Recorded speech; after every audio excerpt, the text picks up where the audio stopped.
Hello and welcome to another episode of Out of Spec Bits. You join me and Coleton to talk about small electric pickup trucks, actually something we've been covering very closely on our channels by the likes of SLATE and Tello, and of course Ford with their universal electric vehicle platform. Well, the secret is out. It's called Fathom. It's called the Ford Fathom. Can you fathom that, Coleton? I cannot fathom it, but I'm very excited about it.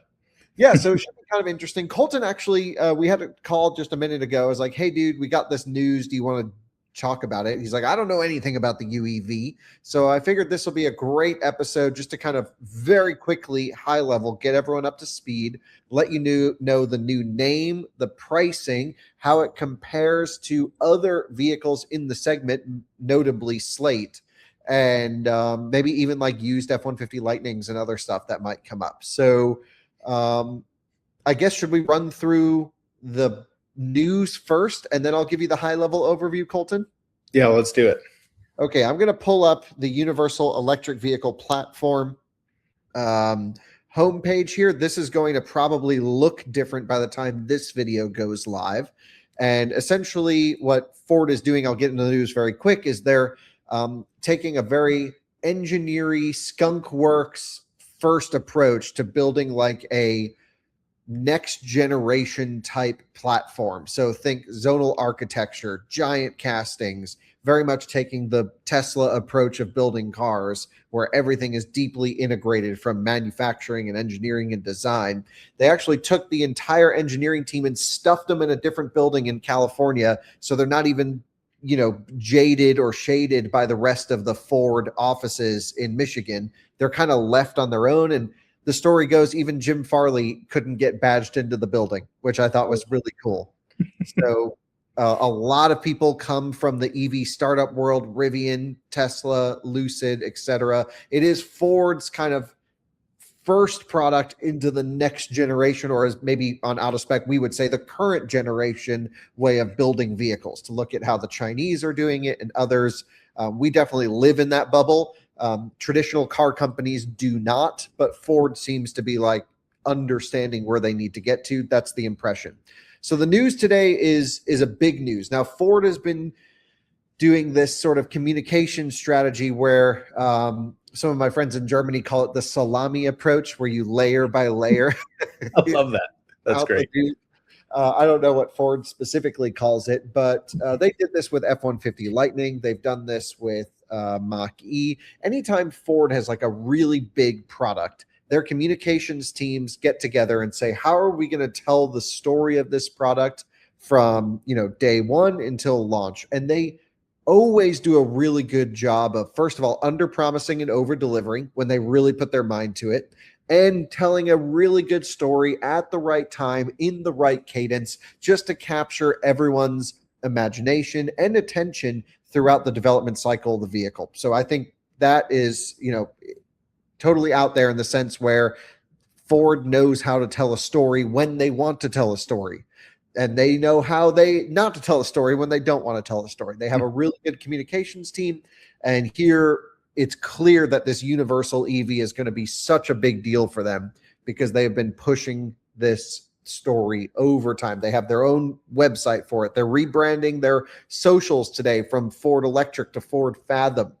And so again, the first news is Ford is revealing the name of its all-new affordable mid-size electric truck and the first model to be produced on the company's new universal electric vehicle platform, Fathom. So that's pretty cool.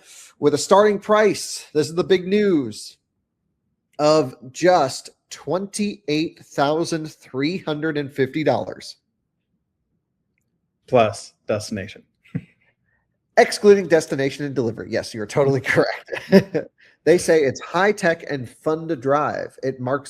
Fathom marks a bold new chapter for Ford, achieving affordability for customers through next-generation manufacturing and efficient design. 28,350 is going to be the number that's blasted around the internet. The problem is that's not actually the price. Right. Well, they say the price is like $4 and then say destination delivery is $29,000. Yeah, right. They get the money either way. So the problem here really is destination delivery is quite expensive. It's $1,600, $1,595, which means the actual base price of the Fathom is $29,945. By the time you pay taxes, fees, everything like that, you're going to be out the door for like 32 grand. Mm-hmm.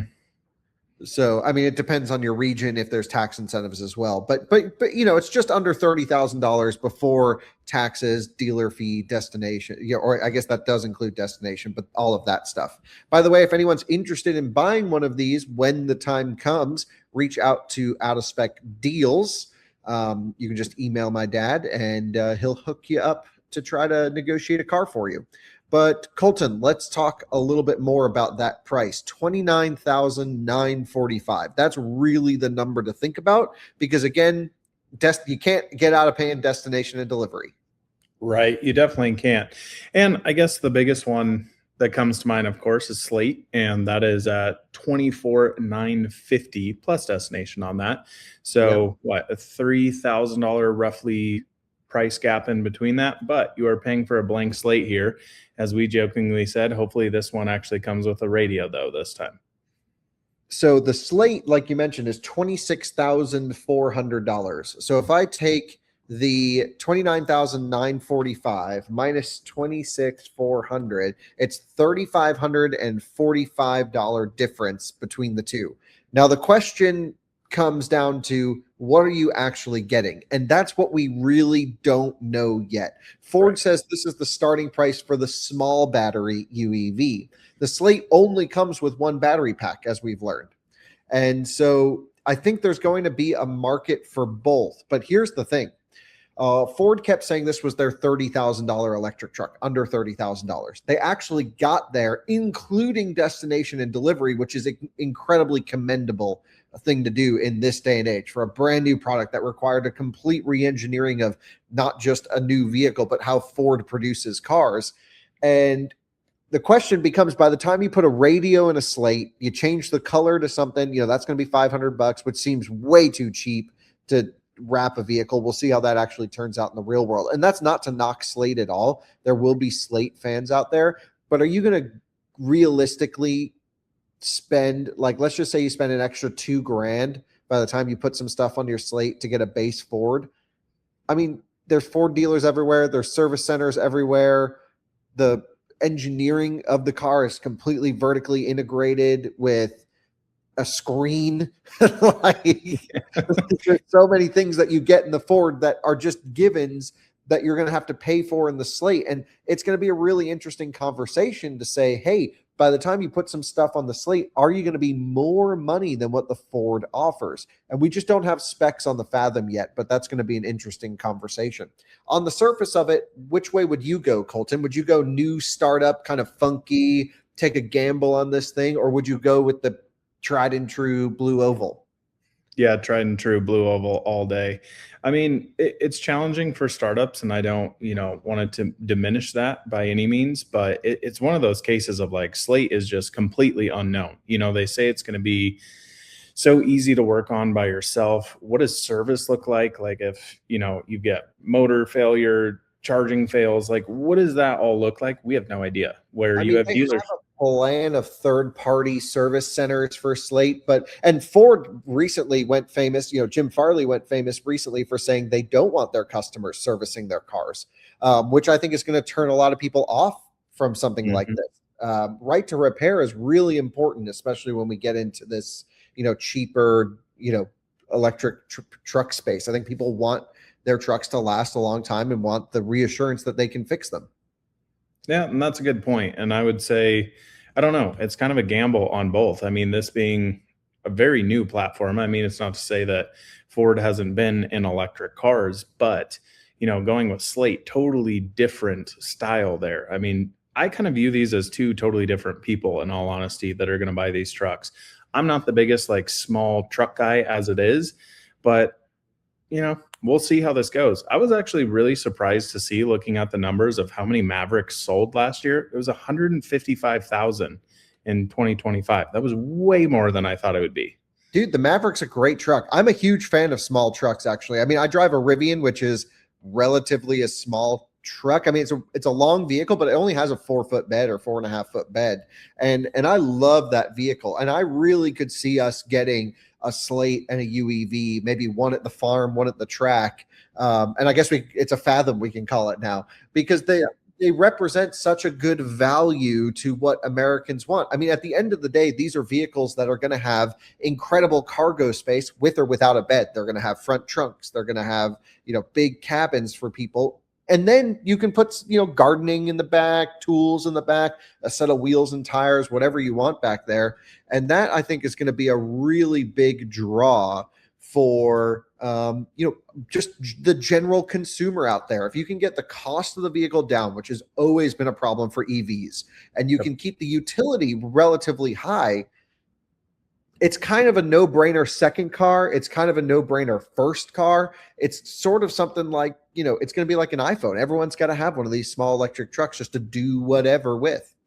Just bombing around town and doing your thing, picking up, whatever you need to do for projects around the house. I think it seems really awesome.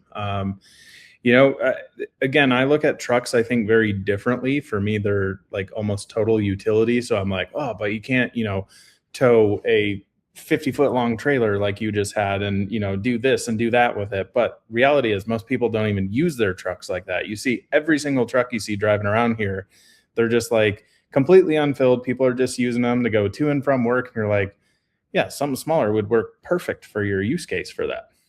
Well, this is a good point that you bring up, because people buy for the what if, or they buy for the perceived capability that they might end up using rather than what they actually need. And that might be the Achilles heel of these small electric trucks, because people might say, hey, you know what, it's 30 grand. That seems like a great deal. It probably will cover 99% of my daily driving, but I've got a big camper that weighs 8,000 pounds that I tow a couple times a year. You know what? I'm just going to get an F-150 and call it a day. And that's certainly going to be a group of people out there. And I think it's fair to say that this is not going to convince everyone to get a small electric truck. But I think there's enough people willing and enough people able to accept a vehicle like this, where SLATE and the Ford and, Tello's a small car company. We don't even know if they'll exist or not. I hope they do. I'm really excited for them. But these small electric trucks, I hope there's enough buying public out there to make it actually a reality, to have a functional market, unlike, in all honesty, the big electric pickup truck market. The Rivian R1Ts, the Silverado Sierra EVs, the Lightnings, and the Cybertrucks. Look, that's just not a huge market. No, it's really not. And what I personally think these things are going to be just like unbelievable value is fleet trucks. I mean, I think you are going to see these things bombing around everywhere with landscaping company, electricians, plumbers, whatever it is, because you can get cheap entry-level price points on these. You can sticker them up, do your thing with it. They're relatively inexpensive. I think these things are going to be everywhere for fleet vehicles. I'm curious, though, to see, again, as you said, most people buy their cars for that 1% use case and just overlook the 99%. But it is also crazy. Like if you look at a SLATE, you can tow more with a Model Y, which is kind of crazy. And that's going to be the question on the Fathom, is what are the actual specs? I've got some more information that Ford is releasing as part of this announcement today. The first is they want to talk about their manufacturing innovation. So Fathom is the first vehicle built using Ford's new assembly tree manufacturing process at the Louisville assembly plant, and the first produced on the UEV platform, designed to unlock new levels of affordability and efficiency. That's also tech forward. They claim every Fathom will be Blue Cruise capable, which is Ford's hands-free highway driver assistant. Pretty cool that every Fathom will have Blue Cruise capability, which we'll get into that. It will also feature bidirectional power capability, a large high-resolution touchscreen, and digital key. A lot of things that the SLATE just will not have. So that's a ton of standard equipment where, look, Blue Cruise, you got to pay, subscribe, however they're going to do that. But a digital key on your phone, a big screen, which a SLATE doesn't even come with a screen. By the time you option the SLATE, you're going to be probably, and Ford is going to do this, to make sure they're competitive. It's probably going to be equal or more cost to the Fathom. And I really think that SLATE's biggest problem is this truck, because like you and I said, I own a Ford truck. I have a Super Duty. I've had, like, between my parents growing up and me, like, countless Ford trucks, and it just runs in the family. You got to have a Ford truck. And it's one of those things that, like, there's so many people like that are just going to be like, I'll run to my Ford dealer, pick one of these things up. SLATE's going to be cool. Look, I want one of those too. I can't wait to get a blank slate, go as cheap as possible. But it just seems like you kind of have to be in the know, kind of an enthusiast for SLATE. It's the alternative approach, where this is going to be the mainstream option. So I'm really excited at the fact that they will at least have Blue Cruise capability. That's lane centering on the highway. That's a big deal. Certainly they do not have the capability for sort of point-to-point level 2 autonomy, which is the next big wave and unlocking use cases of driving. Is this the vehicle they need to do that on? No, I really do think Ford needs to either license FSD or get some exciting something in the door for point-to-point, because there's so many drivers out there that just drive Ford, especially here in America. If they could get a really great point-to-point system, I think it would benefit their customer base massively.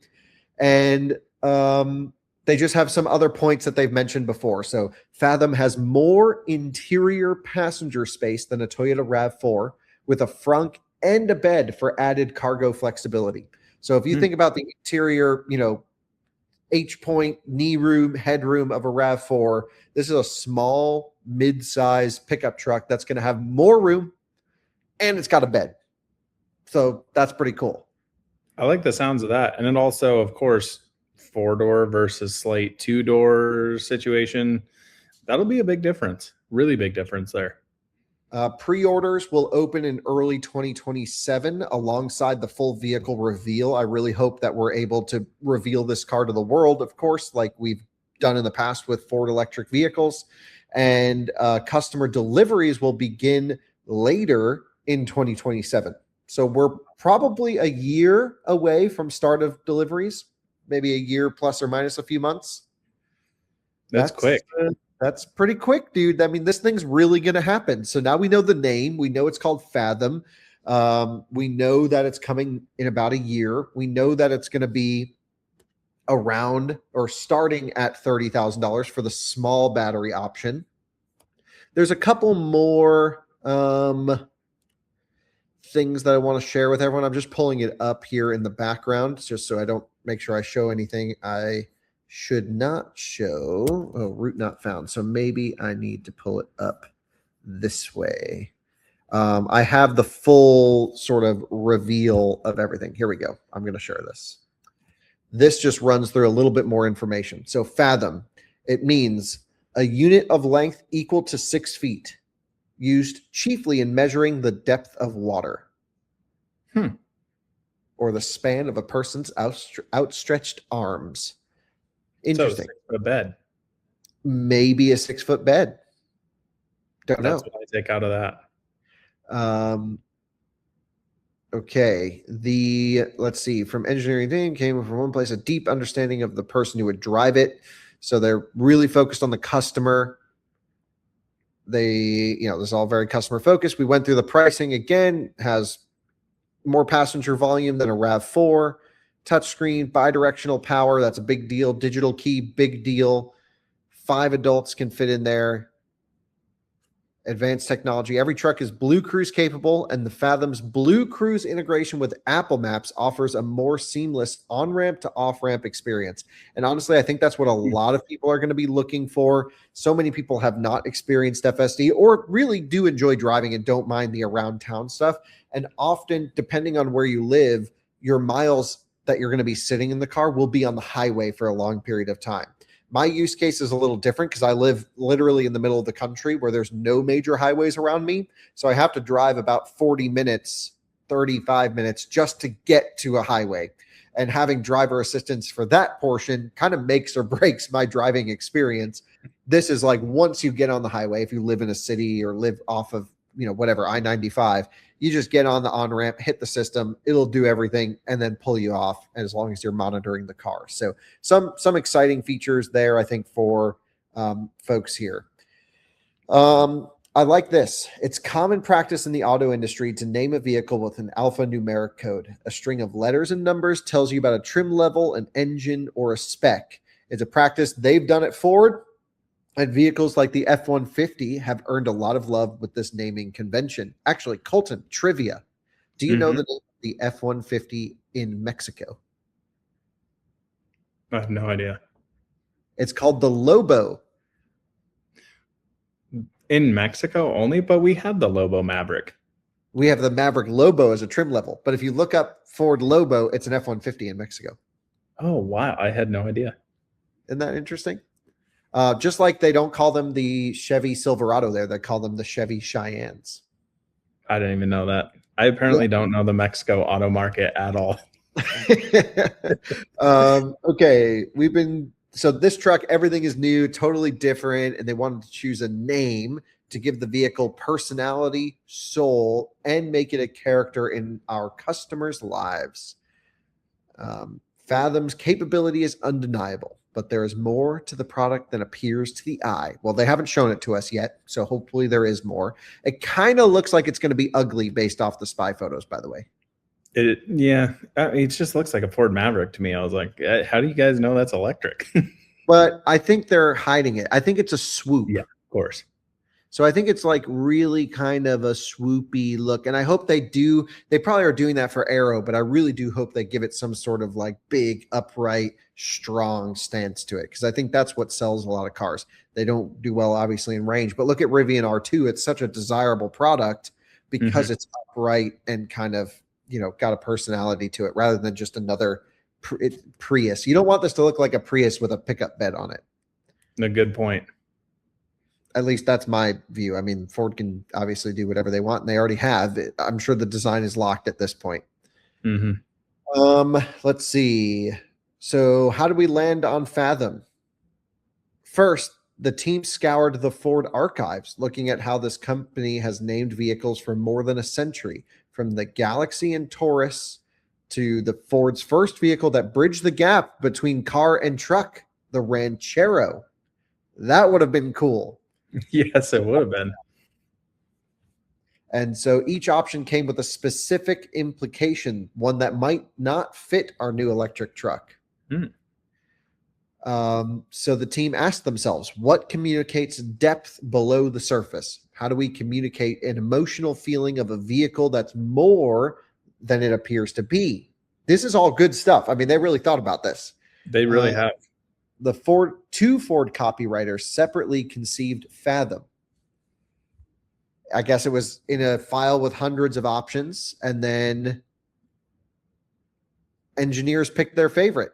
One engineer, unsurprisingly, someone who fit the truck's customer profile, had the uncanny ability to choose the winner before every meeting. As the list dwindled, Fathom survived every single cut until it was on a short list, easily separating itself as the top choice among focus groups. And that engineer, he was the first to hear about the final selection. So that's awesome. We built our new midsize electric truck for a person who we spent years getting to know. As customers start exploring the technology and design of Fathom, that's when the connection between name, product, and driver becomes clear.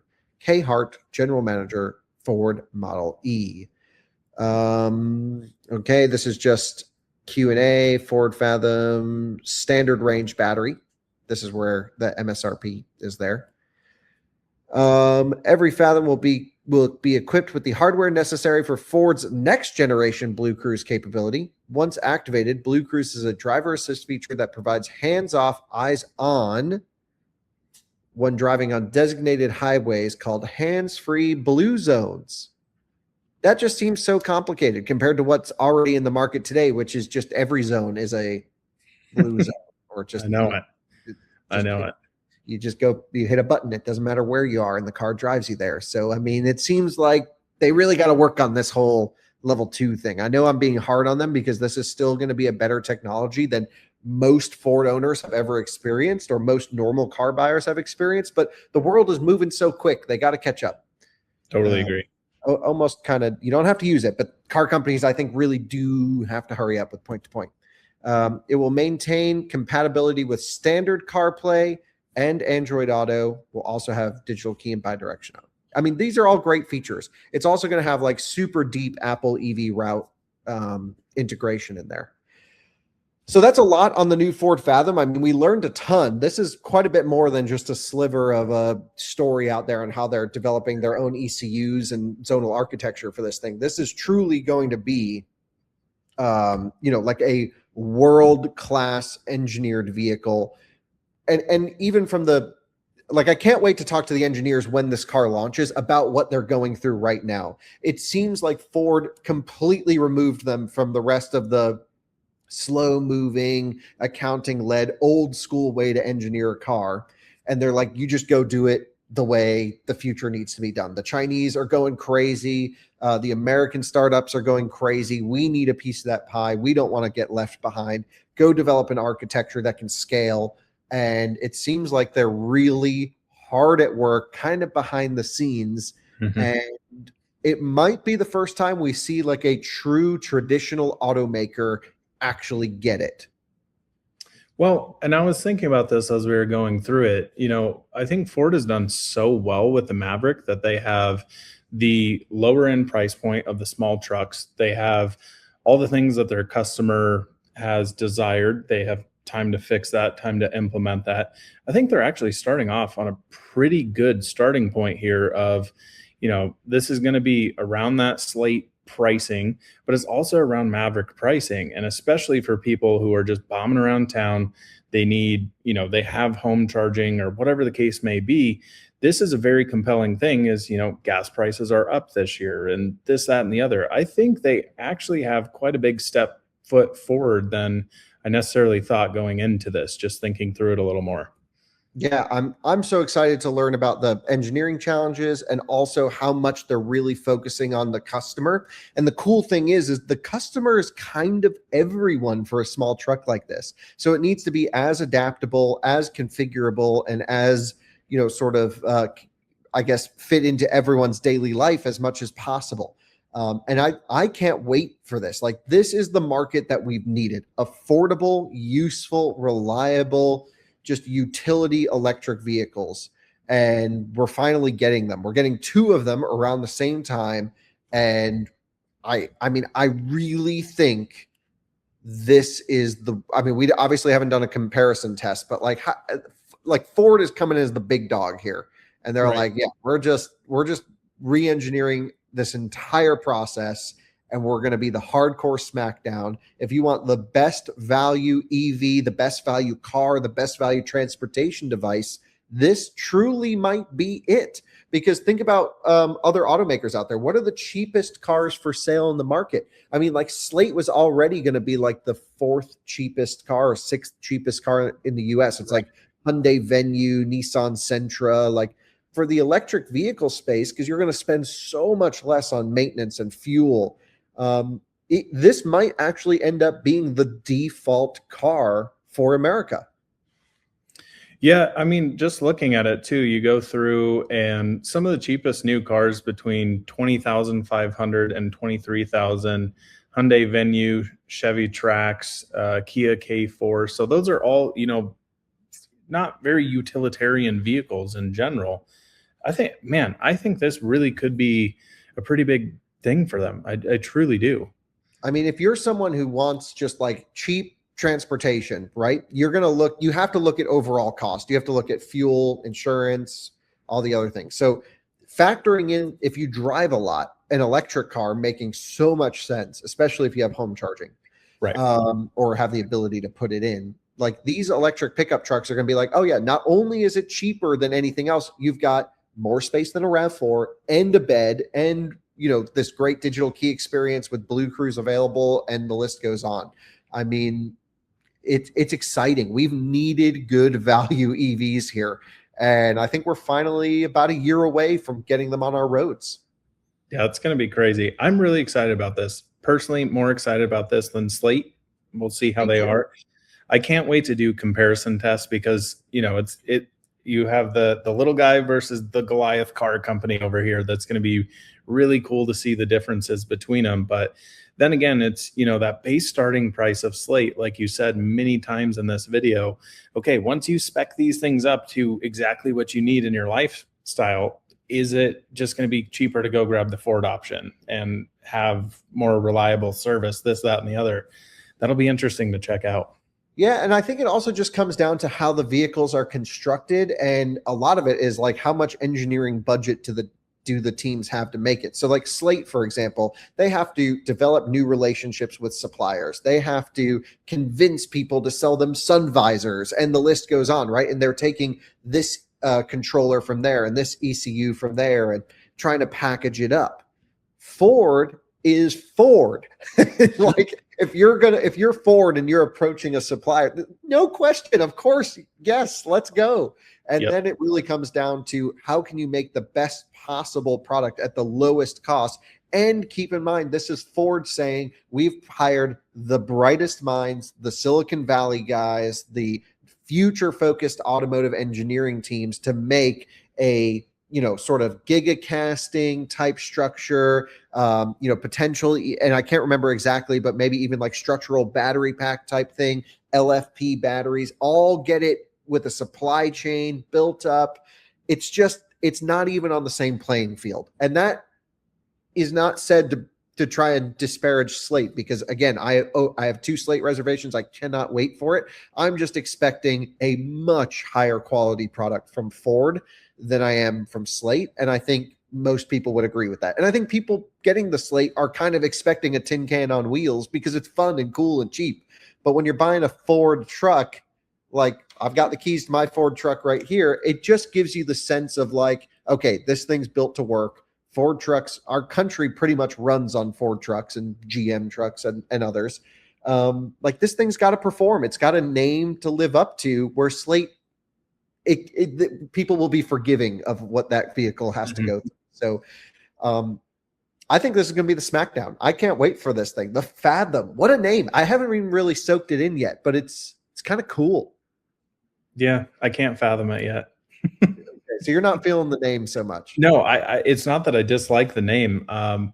Yeah, I think it's cool. I'm really excited about this thing, honestly. And you know, small electric pickup trucks, have never been on like my list of like, wow, that could be really interesting. And I'm sitting here thinking of all the use cases now of like, the SLATE didn't really interest me, but this really could be kind of cool. I agree. I think this is going to be awesome. So thanks, Coleton, for joining last minute. You were the only one awake at midnight to film this with. And thanks to you guys at home for watching. Thanks to Ford for getting us the info. They actually gave me the info like a couple days ago, but I kind of have been busy and I'm like, oh, it's tomorrow. We got to film something. Yep. So thanks for that. And we'll chat with y'all later on. The Ford Fathom. Cannot wait to put in my reservation for one of these and hopefully get one, because this is everything I've been waiting for in the EV space. I mean, it's so cool to play around with Cayenne Turbo Electric this week, but like this is what real people will actually benefit from. Right. So thanks y'all for watching. See you in another one again soon. Bye-bye.